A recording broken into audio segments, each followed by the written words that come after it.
অনেক বড় সময় না, কিন্তু অন্য দৃষ্টিতে তুলনা করলে অনেক বড় সময়, কারণ অনেক আমাদের সাথে স্বাধীনতা পেয়ে যারা, তারা আমাদের যেহেতু অনেক এগিয়ে গেছে। দেখেন পৃথিবীতে বহু দেশ আছে, আপনার কাছে টাকা থাকলে আপনি আর্মি ভাড়া করবেন, সিকিউরিটি ভাড়া করবেন, আপনি অস্ত্র কিনবেন, আপনার মিলিটারি ট্রেন করা তো কোনো ব্যাপার না। আপনার কাছে টাকা না থাকলে আপনি কিছুই করতে পারবেন না।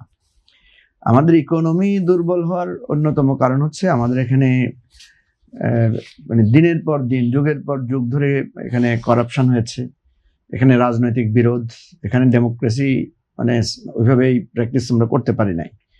তিস্তা ইস্যুটা আমাদের জন্য খুবই গুরুত্বপূর্ণ, আমাদের ওই অঞ্চলের জন্য। এতে তো আমাদের কারো কাছে কোনো বিরোধ নাই। আমাদের কাছে 3টা অপশন আছে।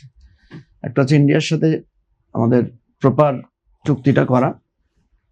আমি কিন্তু প্রেফার করব চায়নার হেল্প নিয়ে সেখানে যদি আমরা আমাদের তিস্তাটা করতে পারি, তাহলে আমাদের একটা ব্যালেন্স হবে, এবং আশা করি ওই এলাকায় প্রপার জায়গাটা, প্রপার মানে যেটা আমাদের প্রয়োজনীয় সুবিধা সবগুলো আমরা করতে পারবো। তিস্তার যে প্ল্যানটা, নিজেদের অর্থায়নে কোনো সমস্যা কি মঞ্জু ভাই? না, নিজেদের অর্থায়ন করতে পারলে তো সবচেয়ে বেস্ট। ওইটাই আগে বলেন, ওইটাই আগে বলেন। আপনি যখন এই যে আপনি তো এখন ভয় ধরাই দিলেন, আপনি 30 লক্ষ কোটি টাকা হচ্ছে আমাদের ঋণের বোঝা, 1 নাম্বার।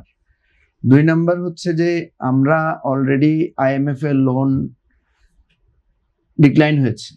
IMF এর লোন ডিক্লাইন হলে যেটা অসুবিধা হয়, অন্যান্য যারা স্টেক হোল্ডার আছে, যাদের কাছ থেকে আমরা সাহায্য পাই, অর্থ সাহায্য পাই, তারা আউট এন্ড আউট বলতে পারেন না ডিক্লাইন না, যে কি হয়েছে তাইলে পাইলাম না কেন? এখন কথা তো সত্যের সাথে সত্য মিলে নেই। যাই হোক, ডিসিশন চলবে। ডিক্লাইন হয়েছে মানে আমি তো বলছি না যে এটা একেবারে ডিক্লাইন হয়েছে। আমি বলছি এই যে ডিক্লাইনিংটা এটা তো এক ধরনের ভুল বার্তা দেয়।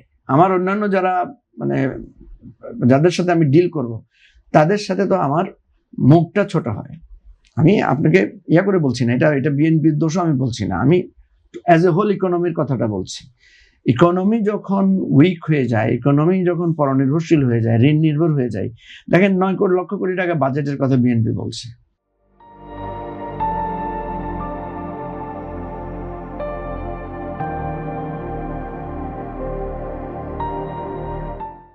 $9 লক্ষ কোটি টাকা বাজেট কেন? 10 লক্ষ 15 লক্ষ কোটি টাকা বাজেটও আমি তো দিতেই পারি, বাজেট দিতে অসুবিধা কোথায়?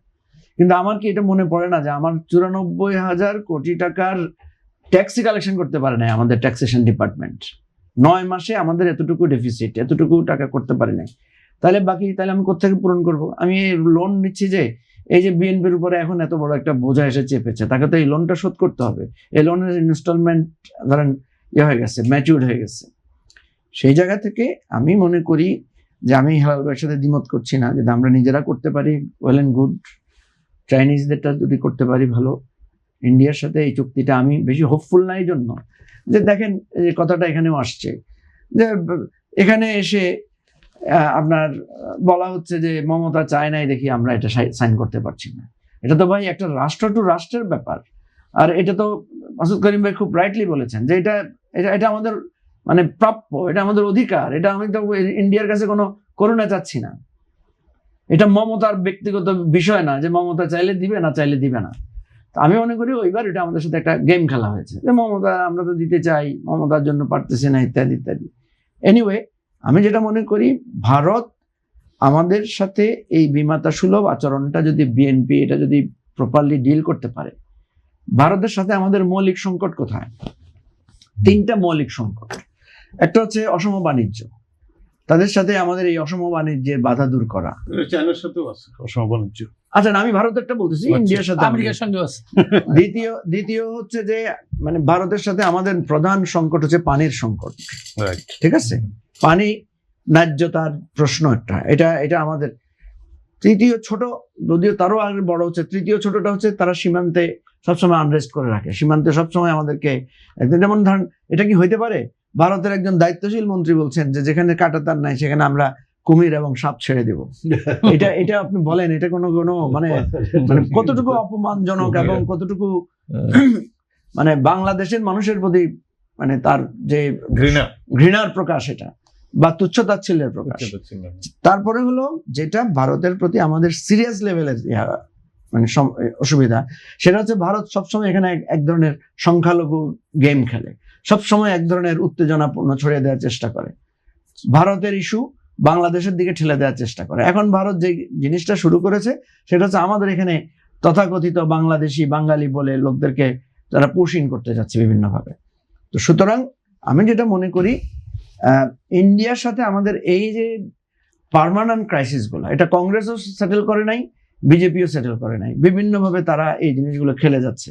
এবং এবারে তারা যে অন্যায়টা করেছে, যে শেখ হাসিনার মতো এরকম একটা মানে গণহত্যাকারীকে তারা যে কায়দায় আশ্রয় দিয়েছে, এবং এরপরে তারা এখন যেভাবে সেটাকে শেল্টার দিচ্ছে, আপনি দেখেন সে মানে ওই ভারতীয় লোকগুলোকে বাংলাদেশি বলে এখানে পোষিং করছে, যে অবৈধভাবে তারা নাকি সেখানে বসবাস করছে, তাদেরকে ভোটার করে না, ইত্যাদি ইত্যাদি।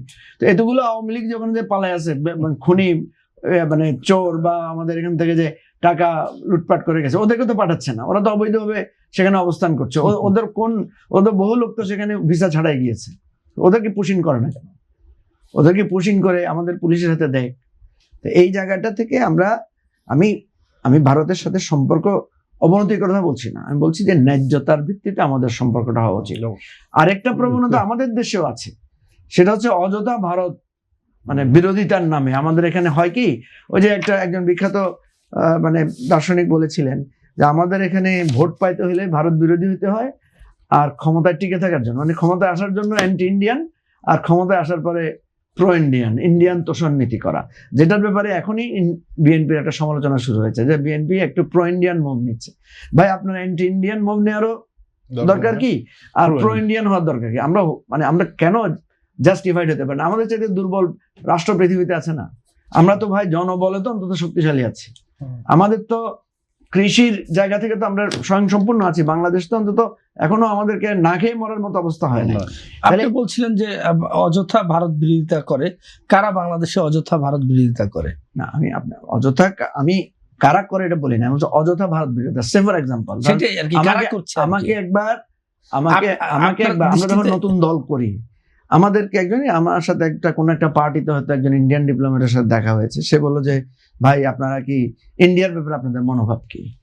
তাই আমি বললাম যে ইন্ডিয়ার সাথে আমাদের রিলেশনশিপ, ইন্ডিয়া আমাদের এত বড় প্রতিবেশী, ইন্ডিয়ার সাথে আমাদের রিলেশনশিপটা হবে ফ্যাক্ট বেসিস রিলেশনশিপ হবে। তো উনি বলছে ডিফাইন করেন ফ্যাক্ট বেসিস মানে কি।